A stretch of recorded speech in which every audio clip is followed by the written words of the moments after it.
Hello बच्चों, आपका हमारे चैनल शिक्षा घर में स्वागत है। चलिए आज हम कुछ इम्पॉर्टेंट क्वेश्चन देखते हैं जो कि आपके यूपीपीसीएल एग्ज़ाम के लिए बहुत इम्पॉर्टेंट है। अगर आप मेरे चैनल पर नए हैं प्लीज़ मेरे चैनल को लाइक करिए, शेयर करिए एंड सब्सक्राइब करिए, जिससे आपके यूपीपीसीएल TG2 की तैयारी अच्छे से हो सके। चलिए स्टार्ट करते हैं। पहला क्वेश्चन है पूर्ण तरंग दृष्टिकारी में डायोड। ठीक है, अब ऑप्शन क्या दिया है? एक अर्धचक्र के लिए संचालित होता है, पूर्ण चक्र के लिए संचालित होता है, एकांतर चक्र के लिए संचालित होता है, इनमें से कोई नहीं। तो बच्चों इसमें आंसर क्या होगा? एकांतर चक्र के लिए संचालित होता है। ठीक है, चलिए अगला क्वेश्चन देखते हैं। अर्ध तरंग दृष्टिकारी की अधिकतम दक्षता कितनी होती है? 0.3333, 0.4067, 0.6667, 0.729। तो बच्चों इसमें आंसर क्या होगा? सेकंड ऑप्शन बिल्कुल सही है। चलिए अगला क्वेश्चन देखते हैं। पूर्ण तरंग दृष्टिकारी में IDC की वैल्यू होगी 2Im/π, Im/π, Im/2π, 4Im/π। तो बच्चों पहला ऑप्शन बिल्कुल आपका सही है, 2Im/π। ठीक, IDC की वैल्यू होगी। चलिए अगला क्वेश्चन देखते हैं। रिपल फैक्टर क्या होता है? RMS मान अपॉन DC मान, शिखर मान अपॉन DC मान, शिखर मान अपॉन RMS मान, RMS मान अपॉन शिखर मान। तो बच्चों आंसर क्या होगा? RMS मान बटे शिखर DC मान।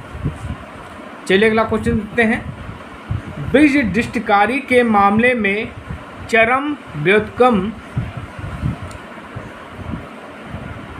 वोल्टेज प्रत्येक डायोड के लिए होता है IEM, 2EM, 3EM, 4EM। तो बच्चों आंसर क्या होगा? EM।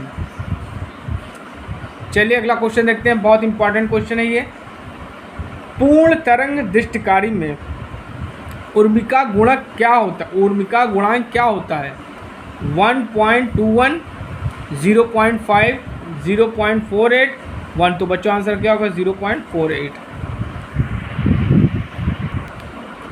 IM शीर्ष धारा वाले अर्ध तरंग दृष्टिकारी में R ओम्स के पूर्ण भार में DC आउटपुट शक्ति क्या होगी? ठीक है, ठीक, मतलब कोई आपका हाफ वेव रेक्टिफायर है, उसमें एक रेजिस्टेंस लगा है, ठीक है, रेजिस्टेंस लगा, लोड लगा, उसके क्रॉस वोल्टेज क्या होगी? DC आउटपुट शक्ति क्या होगी? Im² R/π, Im/π का whole square R, Im² R/2π, Im/2π square R। तो बच्चों आपका सेकंड ऑप्शन बिल्कुल सही है। क्या होगा? Im/π स्क्वायर इंटू R, ये पावर होगी आपकी। ठीक है, चलिए अगला क्वेश्चन देखते हैं। अर्धचालक डायोड का इस्तेमाल किसके लिए किया जाता है? अर्ध तरंग दृष्टिकारी के लिए, पूर्ण तरंग दृष्टिकारी के लिए, अर्ध तरंग दृष्टिकारी और पूर्ण तरंग दृष्टिकारी दोनों के लिए, इनमें से कोई नहीं। देखिए जो आपका डायोड होता है वो क्या होता है? हाफ वेव रेक्टिफायर में भी यूज़ होता है, फुल वेव रेक्टिफायर में भी यूज़ होता है। तो बच्चों आपका ये ऑप्शन बिल्कुल सही है। निम्न में से कौन से डायोड को गर्म वाहक डायोड के रूप में भी जाना जाता है? Varactor diode, Schottky diode, LED। तो बच्चों आंसर क्या होगा? Schottky diode. चलिए अगला क्वेश्चन देखते हैं। निम्नलिखित अर्धचालक पदार्थों में से कौन सा हरी LED बनाने के लिए प्रयोग किया जाता है? Indium gallium phosphide, gallium arsenide phosphide, gallium arsenide, aluminium गैलिनाइन आर्सेनाइड। तो बच्चों आंसर क्या होगा? Indium gallium phosphide. चलिए अगला क्वेश्चन देखते हैं।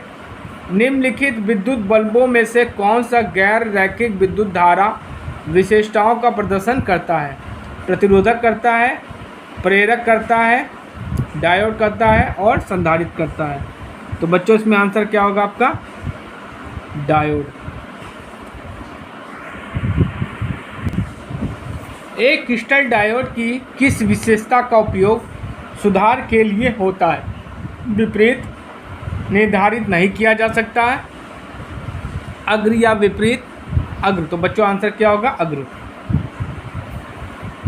इन विकल्पों में से किस डायोड की PIV रेटिंग के समतुल्य वैक्यूम डायोड की तुलना में कम है? जंक्शन डायोड, क्रिस्टल डायोड, सुरंग डायोड, छोटी एकल डायोड। तो बच्चों आंसर क्या होगा आपका? Crystal diode. कौन सा बल्ब न्यूनतम बिजली पर संचालित होता है? Tubelight, LED bulb, CFL bulb, neon bulb. तो बच्चों आंसर क्या होगा? LED bulb. आजकल LED बल्ब का ज़माना है। AC से DC में परिवर्तित करने की प्रक्रिया को क्या कहा जाता है? AC से DC में एम्प्लीफिकेशन, मॉड्यूलेशन, रेक्टिफिकेशन, फैक्टराइजेशन। तो बच्चों आंसर क्या कहते हैं? फैक्टराइजेशन कहते हैं। और AC से DC को उसको बोलते हैं रेक्टिफिकेशन। ठीक। एक गिलहरी प्रिंजा इंडक्शन मोटर स्क्वायरल केज है बच्चों। ठीक है। एक स्क्वायरल केज इंडक्शन मोटर में कितनी स्लिप रिंग होती है? 2 होती है, 3 होती है, 4 होती है, उपरोक्त में से कोई नहीं। तो बच्चों आंसर क्या होगा? उपरोक्त में से कोई नहीं। 3 फेस इंडक्शन मोटर में स्टेड स्थिति में स्लिप क्या होती है? 1 होती है, 0 होती है, 1 से 0 से 1 के बीच में होती है, अनंत होती है। तो देखिए स्टैंड स्टिल कंडीशन में,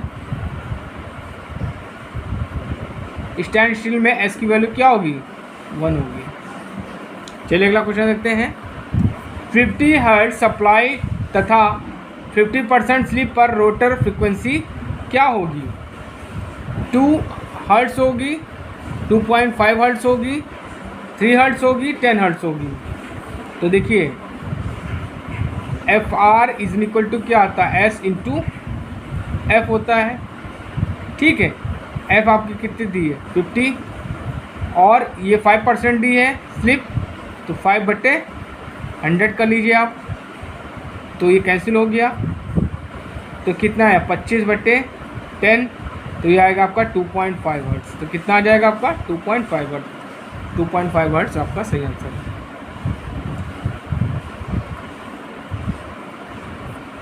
एक 4 पोल 10 HP 3 phase induction motor 415 volt 50 hertz supply पे 1440 RPM पे घूम रही है। स्लिप क्या होगी? देखिए पहले आप NS निकालिए। NS इक्वल टू क्या होता है? 120 F/P होता है। 120 फ्रीक्वेंसी आपकी कितनी दी है? 50 हर्ट्ज। पोल्स कितने दिए? 4। तो हो जाएगा आपका 4 × 12। तो हो जाएगा आपका 1500। ठीक। 1500 में आप इसको घटाएंगे तो निकालिए। तो 1500 माइनस 1440 अपॉन 1500 गुणे 100। इसको सॉल्व करेंगे तो कितना आएगा? C आ गया आपका 60 गुणे 100 अपॉन 1500। 1 2 कट गया। ठीक। तो यहाँ का 60 अपॉन 15, 15 चौक 60। ठीक। और अब इसको हमें क्या करना है? स्लिप क्या निकालनी है? ठीक है। तो स्लिप आपकी क्या हो जाएगी?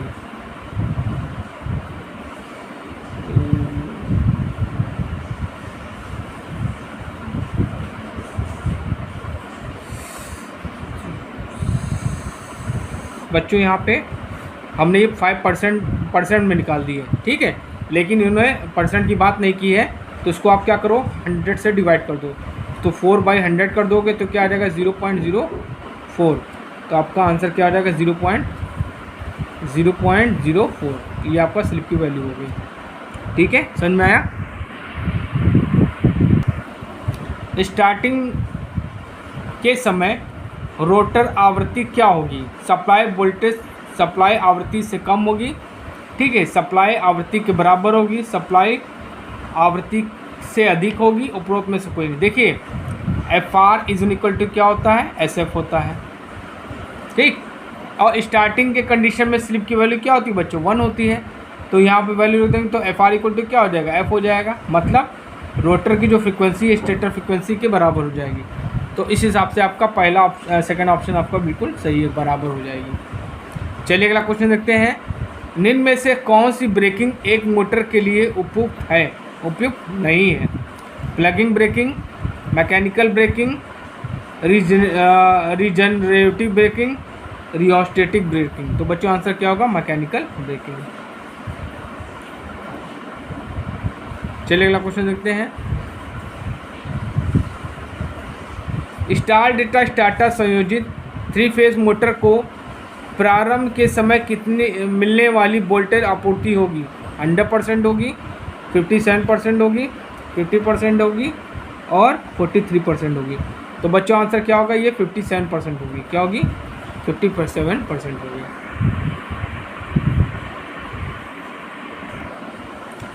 डोल स्टार्टर का उपयोग समानता कितने HP तक मोटर के साथ करते हैं? 5 HP, 10 HP, 15 से 20 HP, 20 HP से अधिक। देखिए जो आपका डोल स्टार्टर होता है इसका प्रयोग हम लोग 5 HP तक करते हैं, और जो आपका स्टार डेल्टा होता है इसका हम लोग करते हैं 15 से 20 HP तक। और ऑटो ट्रांसफार्मर स्टार्टर जो होता है इसका प्रयोग हम लोग 20 HP से अपर करते हैं। ये आप लोग याद रखिएगा। मैंने एक 3 फेज इंडक्शन से रिलेटेड पूरा वीडियो बनाया है जिसमें हमने एक एक चीज़ बताई है, उसको वीडियो को आप देख लीजिएगा। चलिए अगला क्वेश्चन देखते हैं। एक 3 फेज इंडक्शन मोटर की गति समानता होती है सिंक्रोनस गति से कम, सिंक्रोनस गति से अधिक, सिंक्रोनस गति के बराबर, उपरोक्त में से कोई नहीं, ठीक। तो देखिए जो आपकी जो सिंक्रोनस इंडक्शन मोटर होती है इसकी जो स्पीड होती है NR वो क्या होती है, सिंक्रोनस स्पीड से क्या होती है, हमेशा कम होती है, ठीक है। तो बच्चों आंसर क्या होगा, सिंक्रोनस स्पीड से कम। चलिए अगला क्वेश्चन देखते हैं। एक 3 फेज इंडक्शन मोटर की संरचना किसके समान होती है? DC मोटर की तरह होती है, अल्टरनेटर की तरह होती है, सेकेंडरी शॉर्ट सर्किट ट्रांसफार्मर की तरह होता है, यूनिवर्सल मोटर की तरह होता है, ठीक है। तो देखिए इसकी संरचना अगर हम कहें तो इसकी संरचना कह सकते हैं इसकी संरचना जो है ट्रांसफार्मर की तरह होती है।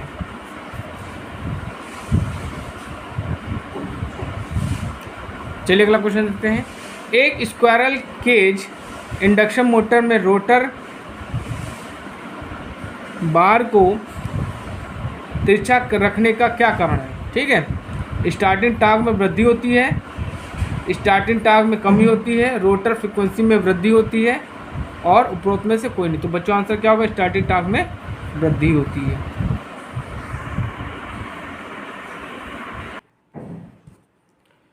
एक 3 phase induction motor negative slip पर किस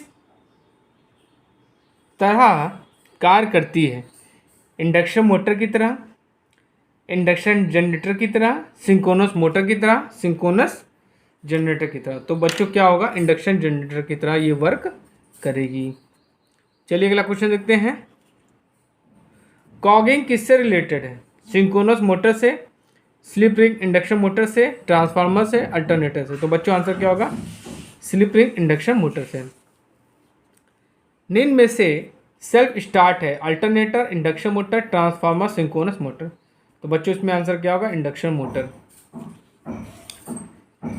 किसी 3 फेज इंडक्शन मोटर की स्क्वायरल सिंक्रोनस मोटर की गणना करने का सूत्र है NS = 120 F/P, NS = 60 F/P, N S equal to P F by 60, N S equal to 120 P F. तो बच्चों एन एस इक्वल टू क्या होता है 120 F by P.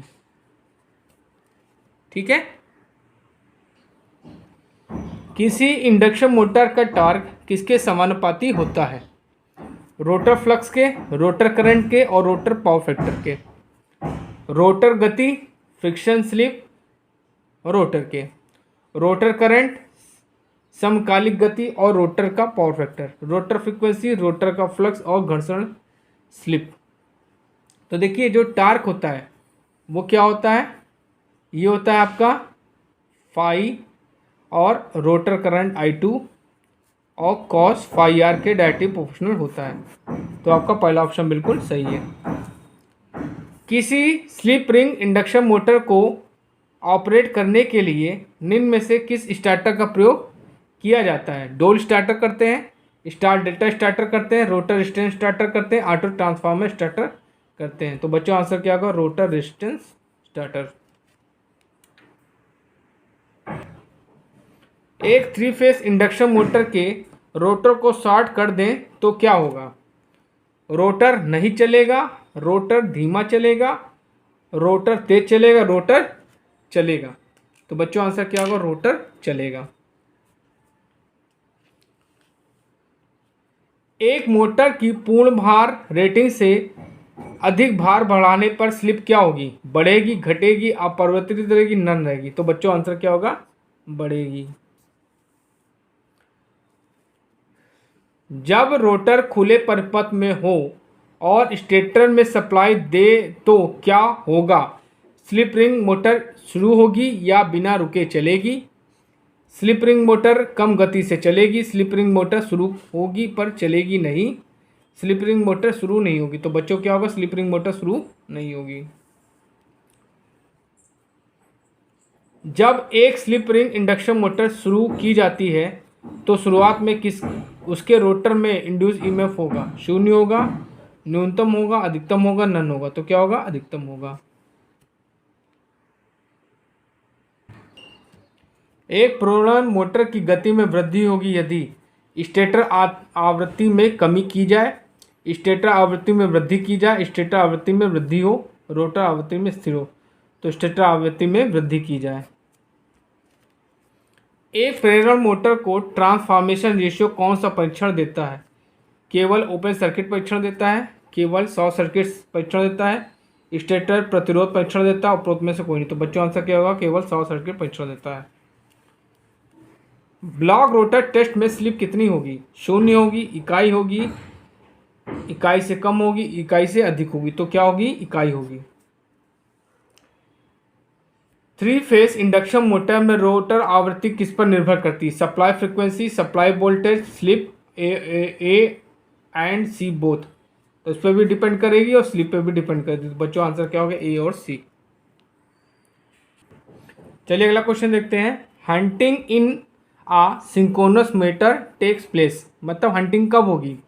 When supply voltage fluctuate, when load varies, when power factor is unity, motor is under loaded.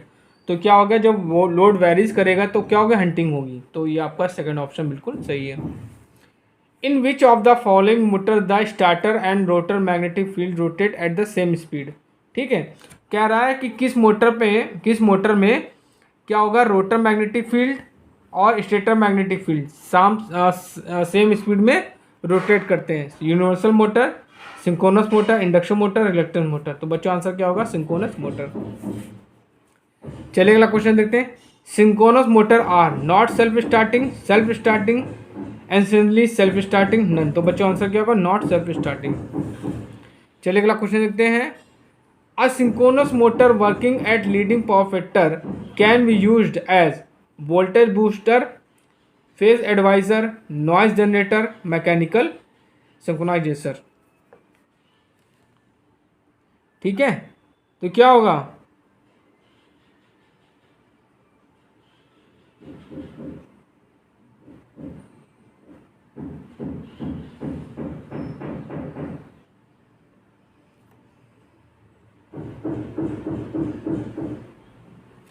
इसका answer आप लोग बताइएगा बच्चों। ठीक है। चलिए अगला क्वेश्चन देखते हैं। Slip ring are usually made of, ठीक है, कार्बन और ग्रेफाइट, ब्रास और स्टील, सिल्वर और गोल्ड, कॉपर और एल्युमिनियम। तो बच्चों क्या होगा, ब्रास और स्टील का बना होता है। भारत में सबसे बड़े तापीय ऊर्जा संयंत्र की क्षमता क्या है? 5,560 मेगावाट, 5,340 मेगावाट, 4,760 मेगावाट, 4,620 मेगा। तो बच्चों आंसर क्या होगा, 4,760 मेगावाट। इनमें से कौन सा उच्च गुणवत्ता वाला कोयला माना जाता है? पिट, बिटुमिनस कोल, कोक। तो बच्चों आंसर क्या होगा, बिटुमिनस कोल। चलिए अगला क्वेश्चन देखते हैं। डीजल पावर स्टेशन की क्षमता कितनी है? 53 से 56, 22 से 27%, 85 से 90%, 35 से 45%। तो बच्चों आंसर क्या होगा, 35 से 42%। आवासीय उपभोक्ता हेतु एकल फेज आपूर्ति का वोल्टेज स्तर क्या है? 220 वोल्ट, 230 वोल्ट, 210 वोल्ट, 240 वोल्ट। तो जो आंसर क्या होगा, 230 वोल्ट। जब ट्रांसमिशन वोल्टेज में वृद्धि की जाती है तो लाइन हानियां आधी हो जाती हैं। तो हानियां आधी हो जाती हैं, समान रहती हैं, बढ़ जाती, घट जाती। तो बच्चों आंसर क्या होगा, घट जाती है। ठीक, लॉसेस को कम करने के लिए हम लोग वोल्टेज का जनरेशन जो हाई पावर पे, हाई वोल्टेज पे करते हैं। संचालन लाइन निम्न में से कौन से वितरित स्थिरांक होते हैं? रेजिस्टेंस और इंडक्टेंस होते हैं, रेजिस्टेंस और सीरीज कैपेसिटेंस होते हैं, इंडक्टेंस और शंट कैपेसिटर होते हैं, resistance, inductance series and shunt capacitor होते हैं। तो बच्चों आंसर क्या होगा, रेजिस्टेंस होता है, इंडक्टेंस सीरीज होता है और शंट कैपेसिटर होता है। एक आदर्श विनियमित बिजली आपूर्ति का वोल्टेज रेगुलेशन किसके बराबर मापा गया है? 2%, 100%, 1%, 0%। तो क्या होगा, 0%। सामान्यतः भारत में उत्पादन वोल्टता क्या है? 50 केवी से 132 केवी, 63 केवी से 132 केवी, 11 केवी से 33 केवी, 400 से 700। तो बच्चों आंसर क्या होगा, 11 केवी से 33 केवी। स्किन इफेक्ट निर्भर डैश डैश नहीं करता। स्किन जो इफेक्ट है किस पर निर्भर नहीं करता? चालक के आकार, चालक के तापमान, चालक की पदार्थ की प्रतिरोधकता, धारा की आवृत्ति। तो बच्चों आंसर क्या होगा, चालक के तापमान पे।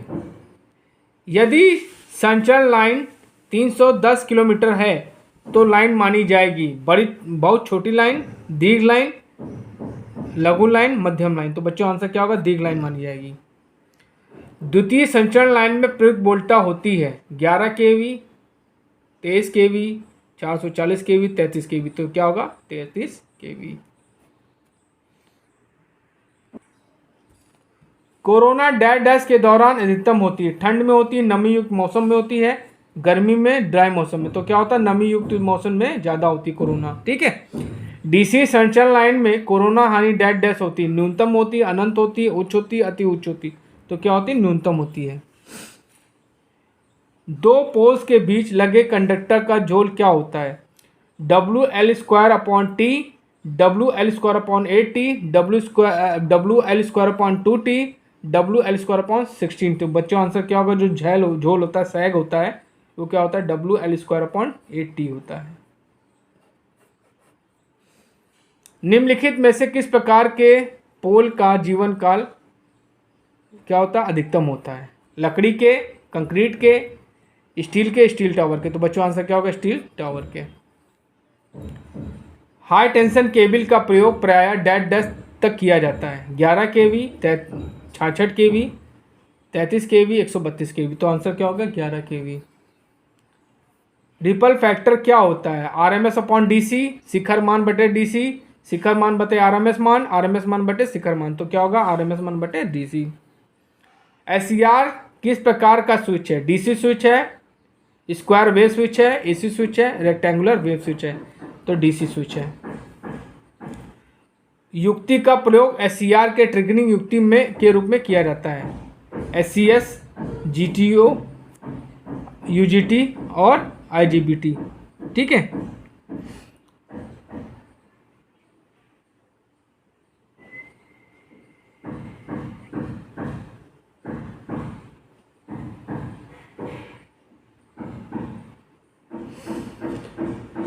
तो इसमें आंसर क्या होगा, यूजीटी। यूजेटी में होती है 4 पिन होती है, चार पीएन जंक्शन डायोड होते हैं, 2 पीएन जंक्शन डायोड होते हैं, 1 पीएन जंक्शन डायोड होता है, 3 पीएन जंक्शन डायोड होता है, 1 पीएन जंक्शन डायोड होता है। तो यूजेटी में 1 पीएन जंक्शन डायोड होता है।